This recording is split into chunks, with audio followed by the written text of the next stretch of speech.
My name is David Copeland. When you ask someone about the floods of '88, you can usually tell how much they know based on how serious their response is. I've been told I'm crazy, or that I'm making the story into something it's not. I've even been told that I'm doing damage to the real victims of the floods, but not to sound insensitive, I don't care. I'm going to tell you what really happened.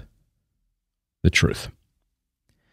I was visiting my sister in St. Mark's, a town whose population was just shy of 300 south of Tallahassee. The area is known for heavy rain and at times hurricanes, but nothing like this. Down the road from Lara's house was an 18-hole golf course. I remember on day 2 of the floods, you could hardly see any of the green out there. Just a giant brown lake next to the highway. Flooded underground sewage rose to the street's surface, and dead cockroaches were floating outside storm drains. I remember the start of it all quite vividly.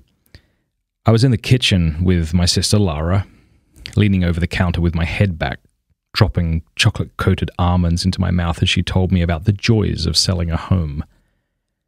She was moving countries and was trying to get the house in order, which proved a bigger task than she had anticipated.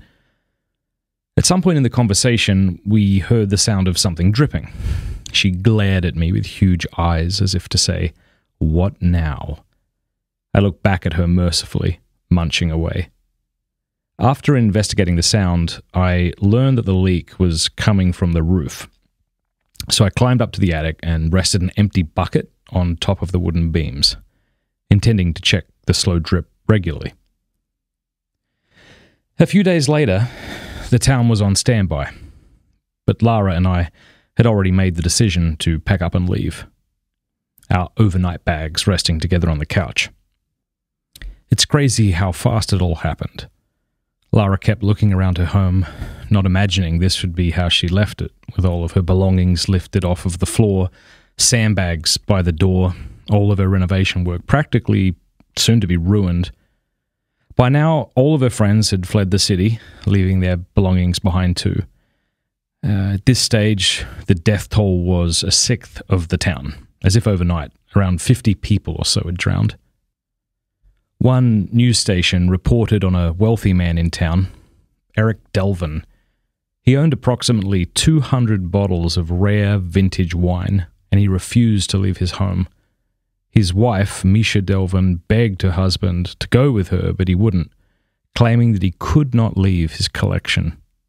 He died with his wine, and then the bottles eventually just floated away. One news reporter informed us that typically wine bottles don't float. She even gave an example at a public swimming pool and said into the camera, "This was the first indication to me that there was something not quite right with the rainwater." In days that followed, some of the townsfolk uncorked and emptied a few of the bottles they found, using them to send messages to nearby groups that had survived and were trapped on the various high points the town afforded. Most used the opportunity to write goodbye letters to friends and family they'd never see again. Another report was of an older woman, Mary O'Callaghan, who left 3 of her vehicles parked out on the road after news stations warned for days on end to move them uphill. The talk of the town was she was going to claim insurance money, and she did. It's the one question she won't respond to in interviews where she can be seen dressed in clothes that are way too expensive to have come from her small-town life.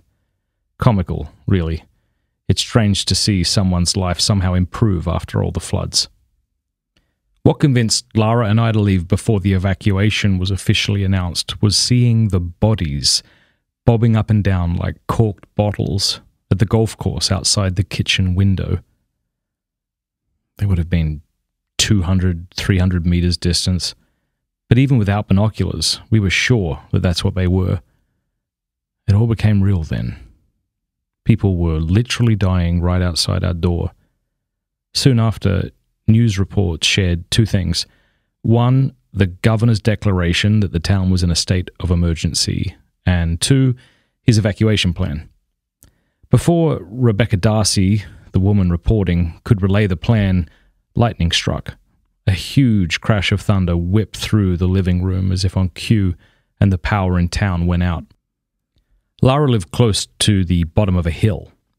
We knew if we got to higher ground, a move that had to have been at least one part of the governor's plan, which meant going towards the bodies in the water, we could at least drive out of town. We placed too much faith in Lara's four-wheel drive. We got down the ramp of her driveway and then, as an anticlimax, sort of just slowly floated away. I told her to leave it, and we began slushing uphill as our rain boots battled the chest-high waters. Lara was obviously devastated, but by then it all felt like a bit of a dream. There was no time to mourn the loss of anything. The floods were just the beginning of odd occurrences that had happened that week. If you knew someone who had to evacuate their home, it made for interesting small talk. If you saw the floods themselves, it was fascinating in an eerie sort of way. But I documented a number of other bizarre occurrences during that time. I believe the floods sort of, well, triggered people to go mad, or perhaps they caused already mad people to act out. Like I said, you can tell how much someone knows about the 88 floods by asking them what they know and seeing how they respond. Some people only experienced one kind of tragedy that week, but we were not so fortunate.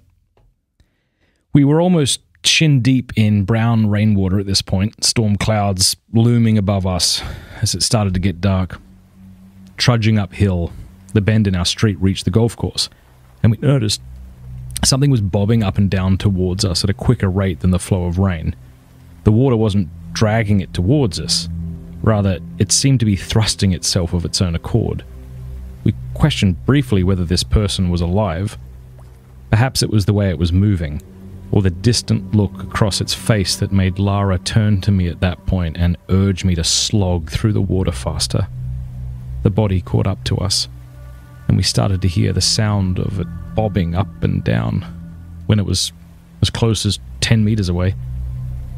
And with the rain pelting down, it was hard to hear anything. Up and down, like a bucket being dunked in and out of water. We could soon make out its features. It was a man. He had a thick beard and hair down to his ears. Lara recognized him as the gas station attendant, Jimmy. She called out his name, but he didn't respond.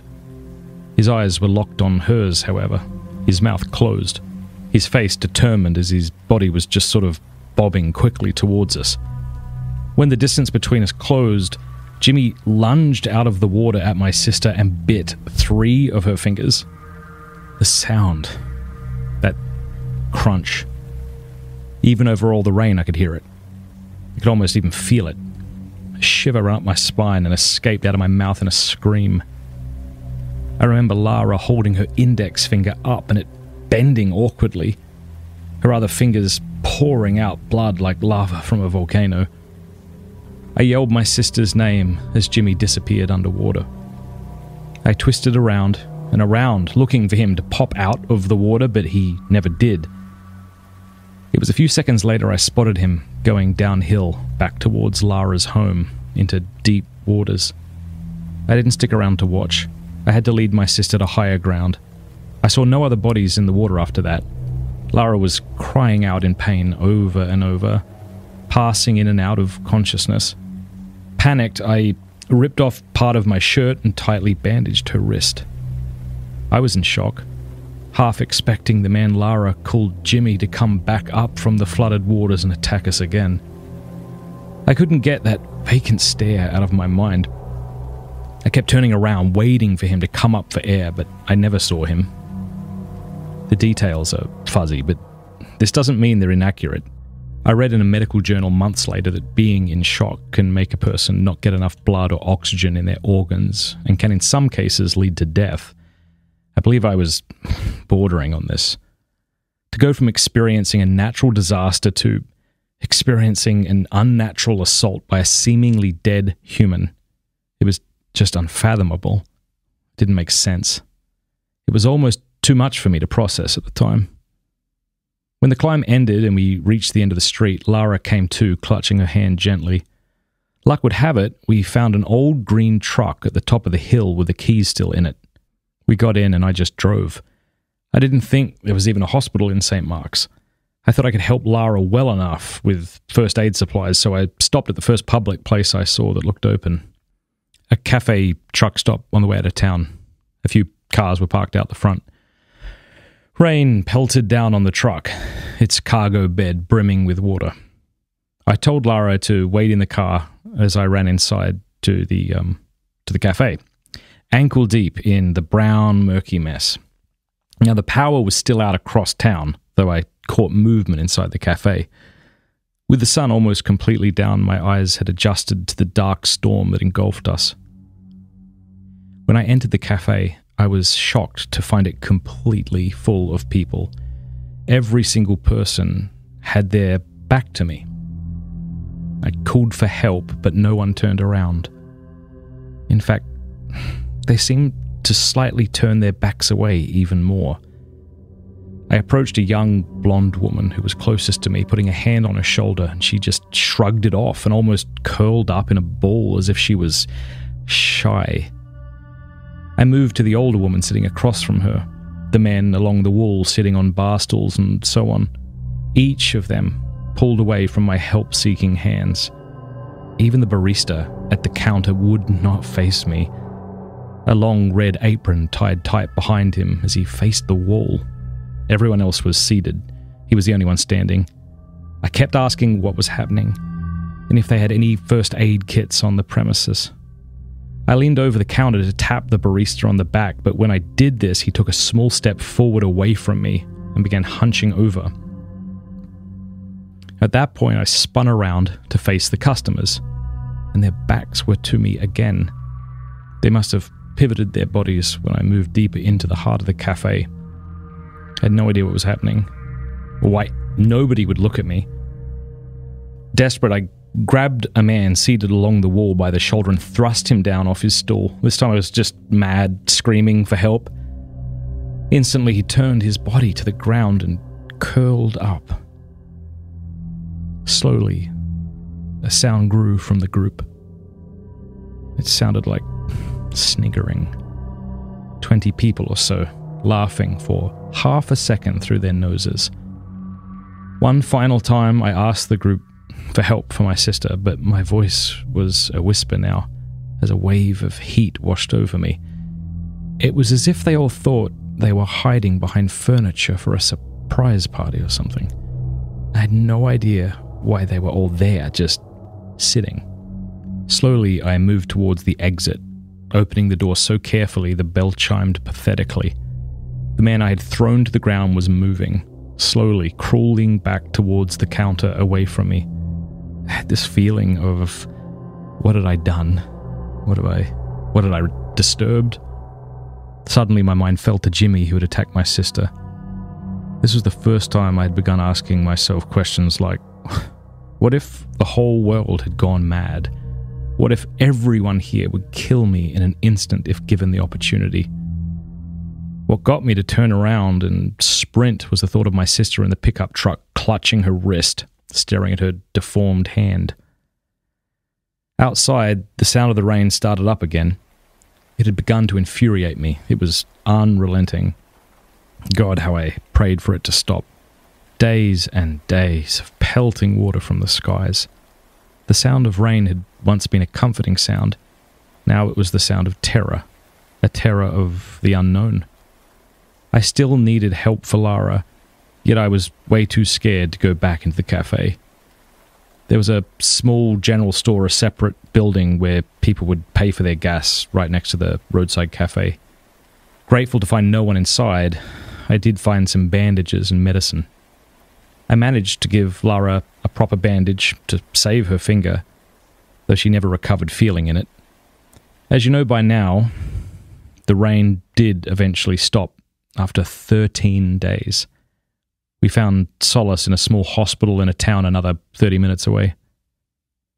A year and a half later, I remained deep in research mode, conducting interviews, looking into different news sources.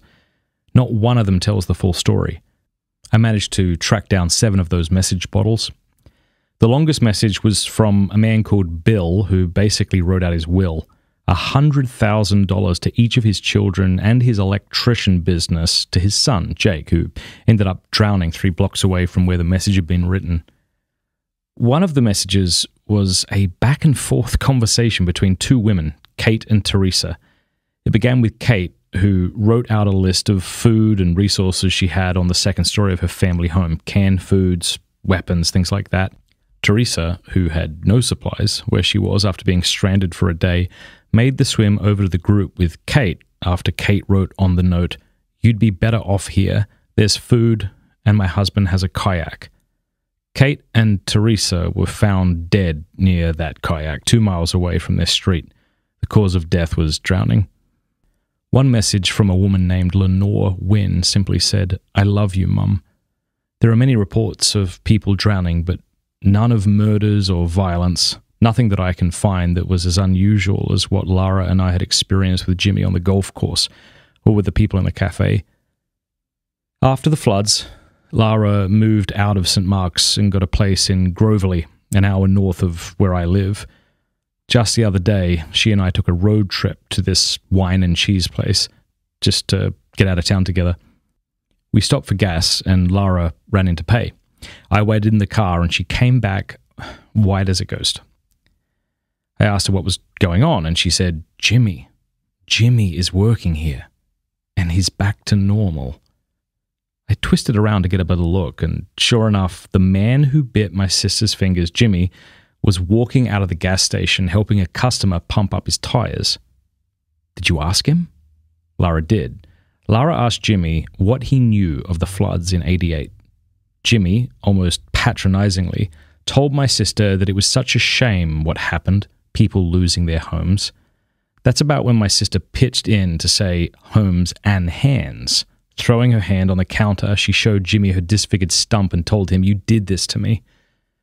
Jimmy acted offended, recalling none of the story my sister outlined for him.